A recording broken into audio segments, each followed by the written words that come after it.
Hi, welcome to McNary Lives. I am actually packing right now. I am leaving the country in less than 12 hours and I'm in the process of, I don't know if you can see a bit of disarray behind me, but I'm in the process of packing right now for my own international trip. But this video is not about the packing in general. I am going to talk about packing for hand luggage on a long haul flight. It's really easy to overpack for any journey, and it's also very easy to underpack. So I'm sure we've all been there where you've packed as though the Queen is coming tomorrow, but you forgot Band-Aids. Or you've, covered every single first aid scenario in the world, but you didn't think of finding something to wear on your feet, right? We've all been there. What happens if you're in the middle of your transit flight, the transition flight, and your flip-flop or your thong blows out? What do you do? Or how do you prepare for that? Well, we can't ever properly prepare for any of these situations. What we can do is kind of set ourselves up as best we can. So that's all we can do ever. So I thought I'd go through a little bit of my packing, my hand luggage scenario for you now, so you can understand a little bit of what McNary does. First of all, we have to do our little cheers. So cheers. The wine makes it all the more easier, trust me. Okay, so if you're thinking, what do you need when you're on the plane, or what do you need when you're in transit? That lovely book or that excellently comfortable pair of knickers that you packed into your check-in luggage, you're not seeing that until you're well and truly in your hotel, wherever the hell you're going. Think about it in advance. Okay, don't pack the lacy undies into your carry-on bag. And while we're talking about undies, okay, let's do it. I will always pack 1 or 2 spare pairs of undies for a long haul flight. You might think I'm mad, I don't care. Have you ever been on a plane and it's so hot and sweaty, it's so ridiculously sweaty, it's not even funny, and you're sitting there, your hair's out, I can do this. What have I got to, I haven't got anything to, I wonder if I can turn that safety sheet into a tie band for my hair because it's so freaking hot. No, I can't. Okay, I guess I've got to deal with it.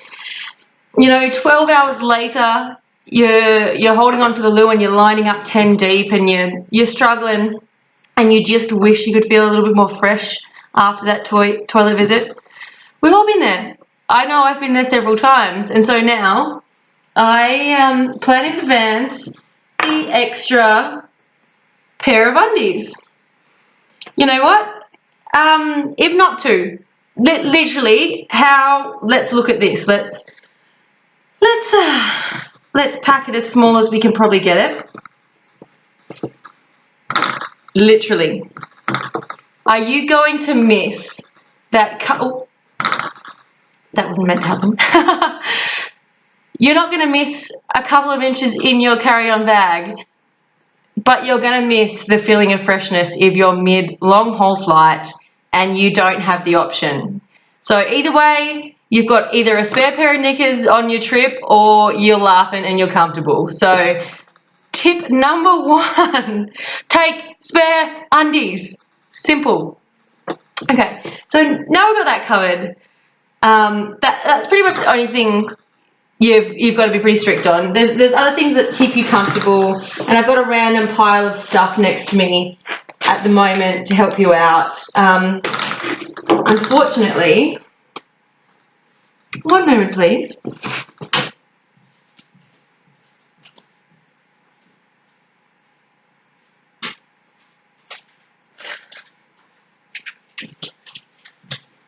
Okay, I found them. So we've all heard of face wipes and wet wipes and all these different types of wipes, antibacterial wipes. Do I need them all? No. They're going to take up so much space. By the end of your 24-hour flight or however long you're going for, you're not even going to know which is which. Yes, maybe you need a small pack of something to wipe your face. But if you're not going to be able to shower for 24 hours and you're long haul and there's humidity and all that jazz, this is what you want. Body wipes. Now, I picked these up in Kmart. So I'm talking a couple of bucks that is going to keep you nice and fresh for your long haul flights. It's, you know what, green tea, it's basically like a deodorant in a wipe. So essentially, you lose your aerosol, you lose that stuff that you don't even really need, and you've just got a one-stop pommy shower there in your bag. Happy days. Do it. Honestly, what's a couple of bucks? No, you don't need wet wipes and face wipes and this and this and this and this. You're on a long haul flight. You don't need makeup wipes. Are you really wearing that much makeup on a long haul flight? I really hope not. Otherwise, I hope it's all over your face, to be completely honest. Yes, so that's the next recommendation. Obviously, let's not be silly. Passport, pretty essential. Entertainment, okay, with the exception of maybe flying AirAsia to Bali from Perth, you don't really need entertainment, but I'm talking long haul now. Your movies, music if you want, whatever, it's all going to be covered. But if you've got something in particular you want to watch, yeah, sure, set yourself up. Whether you're taking your laptop or your iPad or if you're just going to do it on your phone, make that shit available before you go, you know? Make available offline or download or buy it or purchase it or however you do it, just get it ready before you go. I'm pretty happy to watch the movie, the planes, movies or TV shows. But when it comes to my books, I like to have a book to read. Sometimes I won't read, sometimes I will. It really depends on how ratchet tired I am. But I've gone for the ebook reader option. Ebook reader. Sometimes I realize I speak fast and a lot of people think I'm saying ebook reader. No, ebook reader. Here we go. I have got hundreds of books on here and... Come on, work for me. I can open any of them. Bum, bum, bum. I can change the backlight. I can do all those things that make it seem like I'm actually reading a book. So although you saw a backlight there, I can actually turn that off and it's actually just magnets that I'm looking at. If you're happy with the backlight, you've got your iPads, your phones, all sorts of things you can read books on now. I love books, don't get me wrong. This is a book I'm reading at the moment. Get your shit together. But I will get through this in one flight. So if I'm into a book, I'll get to it really quick. It's not feasible to carry several books. If you are, carry one in your carry-on bag and check the rest in. Or buy while you're away. I'm not for spending money unnecessarily, but if you're a reader, don't fuck around with carrying it all around with you. What if you don't get to it? If you know you're going to get to it, sure, check it in. But if you're not going to get to it, put it away. It's really that simple. But your ebook readers, if you're a frequent traveler, are absolutely essential. It's literally a few 100 grams and you're carrying hundreds of books around. I cannot stress to you enough how amazing this is. Yes, you need an extra charger, but it is literally just a mini USB. I think that's what they call them these days. Maybe it's a micro, one or the other. So it pretty much just plugs into every other device that you need to charge anyway. So just do it. It's amazing and it takes up a hell of a lot less space.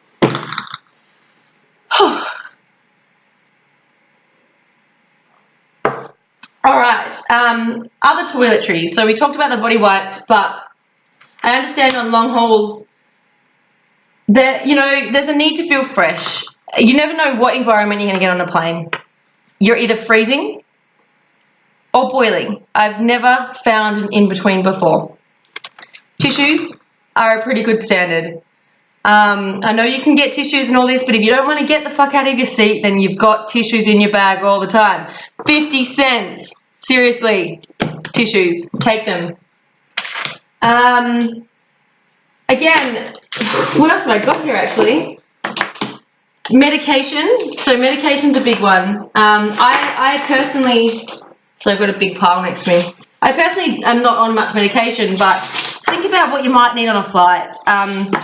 Are you a grouchy person? Are you the sort of person who wakes up after having slept upright and all jarred? Are you the sort of person that gets a headache? Prior planning prevents piss poor performance. Nurofen, Panadol, simple. You don't even need much of it. It's just in case. What happens if you're in Dubai, you've got no currency, you need a minimum $10 or have whatever limit, and you need some Panadol? Or what if you've got to get to your flight in QuickSmart? Just have it there. It's the just in cases that can save you a hell of a lot of worry down the track. So for me, when it comes to medication, I've got two pretty simple ones. A Ventolin. Yes, it gets annoying because I've got to take it out every time because it's a aerosol, but I'm a mild asthmatic. I don't know when it's going to hit. I'd love to not travel with it, and trust me, I have before, and there's been times I wished I had it there.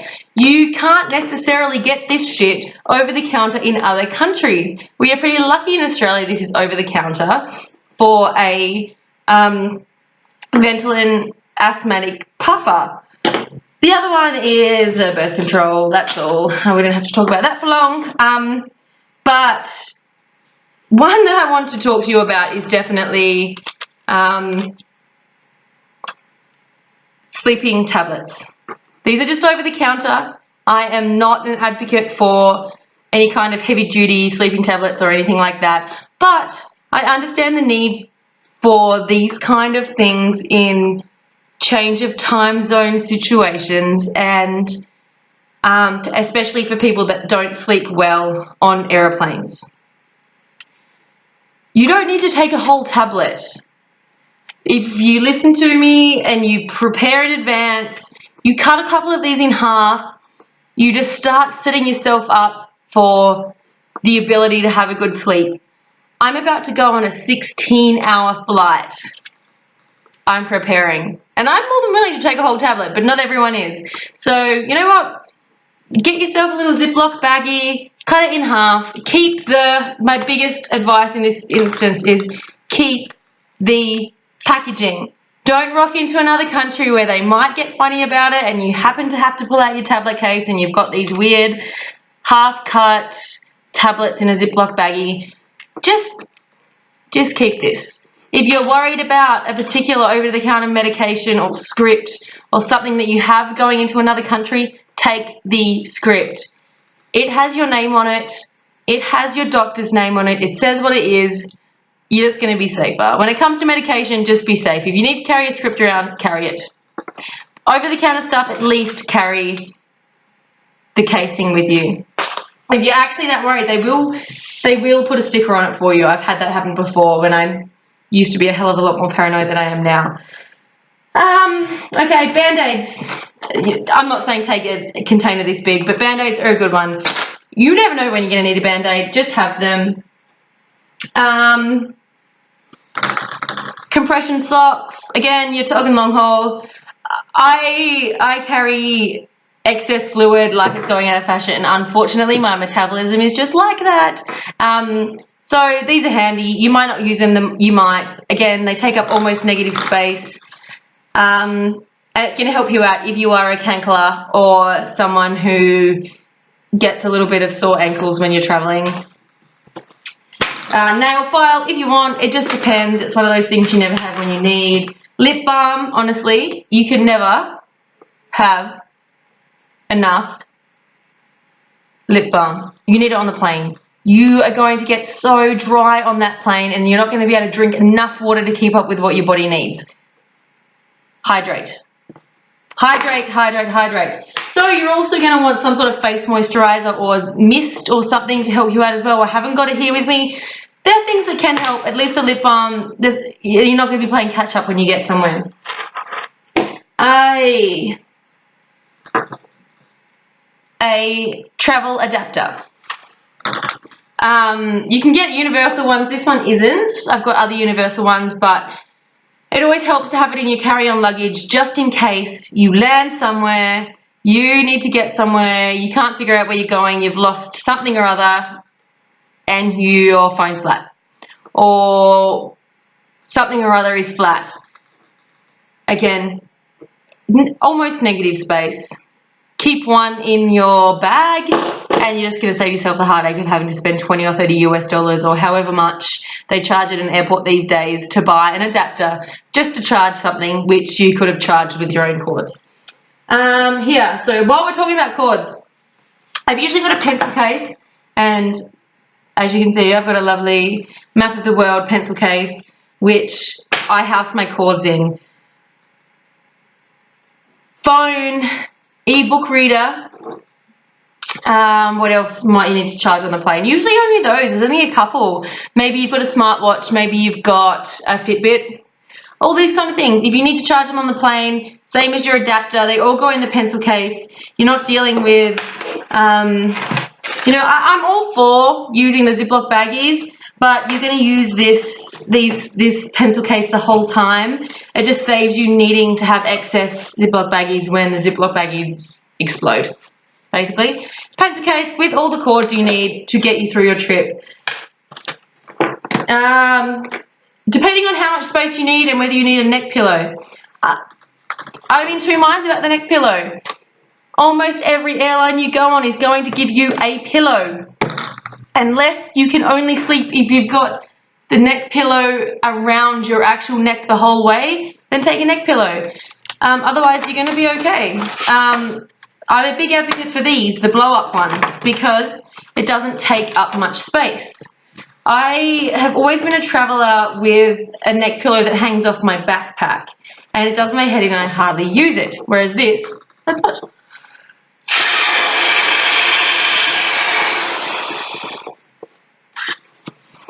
Literally blew that up in 5 seconds. Ta-da! Neck pillow. So takes up a hell of a lot less space. You only need it if you only use it if you actually need it, and you're not going to curse it smacking you on the head every time you flick your head around and you've got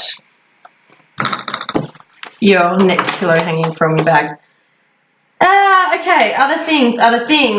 Of course, so this is my home purse. This is the purse I use every day at home.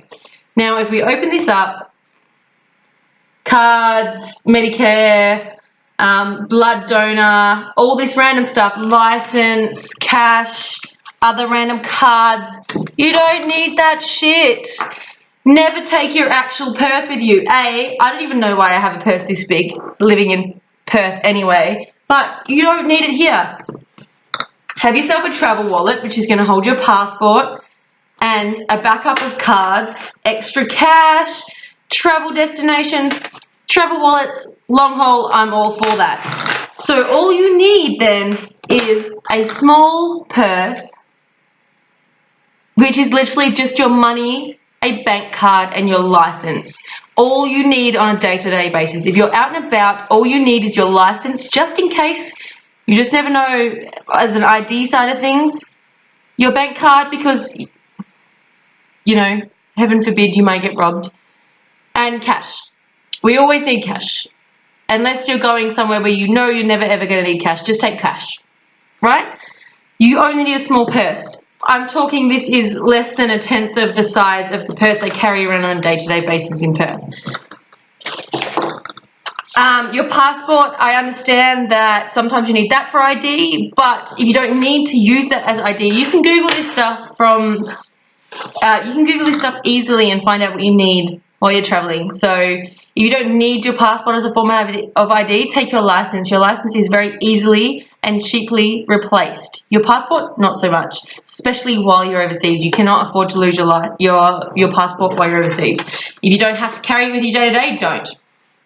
Unless you don't have a safe, of course, and then yes, carry it with you. I have a laptop which I'm actually using to record this now, so I'm not going to show you that. But I don't like laptop bags. I've never found one that quite covered my quirkiness as I would like. So I've got a really cool laptop case, which is hand knitted, unfortunately not by my nana, and that's what I use to protect my laptop. Your electronic devices, yes, they're going to need protection, and you are going to need to take them on your carry-on luggage. Never put those expensive, those kind of things in your checked bag unless you're willing for them to be lost or broken. So the amount of electronic devices you're willing to take dictates the size of your carry-on luggage, right? I'm taking my laptop on board because I need to write, because I need to keep you guys informed, and I can't really sit on the plane yapping away like this. So yeah, my bag needs to be a decent size. We've also got a big SLR camera and a GoPro, and this is all things that we want to take to keep ourselves amused and to keep you guys entertained while we're gone. So we're opting for a bigger bag, but not everyone's going to be doing that. So options that people always have, obviously, when they're choosing a carry-on bag, we're going for this. Because we can use that to help us out when we're doing internal flights in America as well. But this also means that we can take the camera, the GoPro, the laptops, whatever. They're in a hard case, they're protected. They go in the overhead locker. We get them as we need. We don't have to worry. Whereas if you don't need much, most of this stuff that I've demonstrated tonight, if you're taking it minimally, it'll fit in a decent sized handbag if that's all you want to take. Otherwise, backpack or a cute little adorable bag, it's all going to work. It's just whatever works for you, whatever fits in the bag you need. Just be wary of the size limitations, obviously.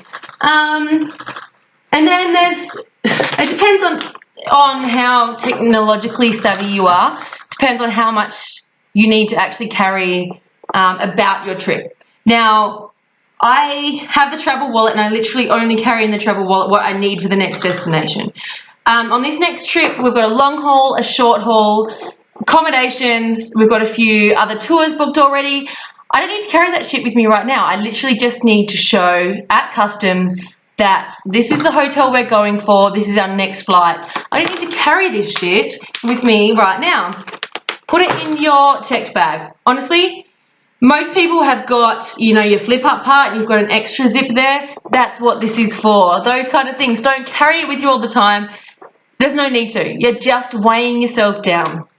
Other things that are handy are these Ziploc bags. Obviously, I do take some toiletries, minimal. It's mostly like face wipes, moisturizer. That's pretty much it. Some deodorant, things that are going to keep you fresh. It depends what your airline's going to give you, but if you're planning to sleep and you're not sure if you're going to get some kind of lockout mask, it's worth taking one with you. It's, like I've said before, practically negative space. Phone chargers, most flights you're going to be able to charge with a USB anyway, but again, it's technology. Keep it on your carry-on. I'm all for these. I want to keep you guys updated while I'm away. I've got a power bank. It doesn't take up much space. It's actually really light. I went for a 8,000 milliamps. I don't know, my dad's probably cringing right now because he told me just yesterday what I've actually got. But I went for 8,000. That's going to charge mine and Chano's phone more than once. That's what we need. Just while we're out and about, we've got a few Grand Canyon tours and stuff, which are very long days. Or if we can't charge on the plane for whatever reason, we've got in case of emergency. Again, I haven't got it with me. Hair lacquers, hairbrush. Things that are going to make you happier. You're getting off the plane in the middle of the day? Yeah, maybe you want your sunglasses. All the things. Necessities. Your own entertainment, obviously your passport, cords, keep yourself fresh, medication. We've gone through it already. I don't need to keep going. I feel like I've already yabbered on enough. But don't overpack your carry-on bag. If you don't think you're going to need it, don't pack it just in case, because at the end of the trip, you're honestly just going to go, wow, I really didn't need that. I'll learn for next time. But you won't learn. You won't learn. You'll pack it again because that's what human nature is. So if you have a read of my other pack hack post about packing your bags, you're going to see some of the little tricks I have that might help you stop overpacking in the future. But anyway, I said I was going to stop yabbering on. Keep your electronics safe. Keep yourself safe. Keep yourself fresh. Have a great time. Oh, actually, one thing I haven't said. Sorry, I keep saying I'm not going to get her on, but I am. Change of clothes. Now, this is completely personal. I'm all for a change of clothes. I always take a change of clothes. I will go to the plane, I'll wear a comfortable pair of jeans and a t-shirt and a nice loose pair of shoes, and I'll always have a pair of, if they're track pants or if they're, you know, they might be happy pants, they might be leggings, they could be anything.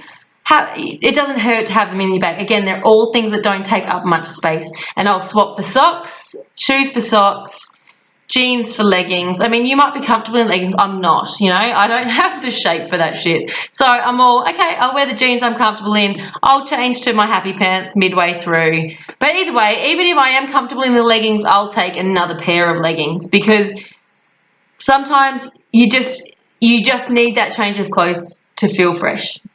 And that's about it. So thank you for your time. Thanks for putting up for 25 minutes, nearly 26 minutes of me yabbering on about carry-on baggage. But hey, hopefully you got something out of it, and if I end up throwing random things like Chewy in, there's another one, there will be Chewy in my bag, and earphones. So they're the things I haven't even told you about. See, I'm already wrong, and that's okay, because we're not always right. So I'll do a little picture on Instagram of the things that I did take that I shouldn't have, and maybe the things I missed out on. And on that, enjoy. I can't wait to update you on the trip, and have a great night. Mwah!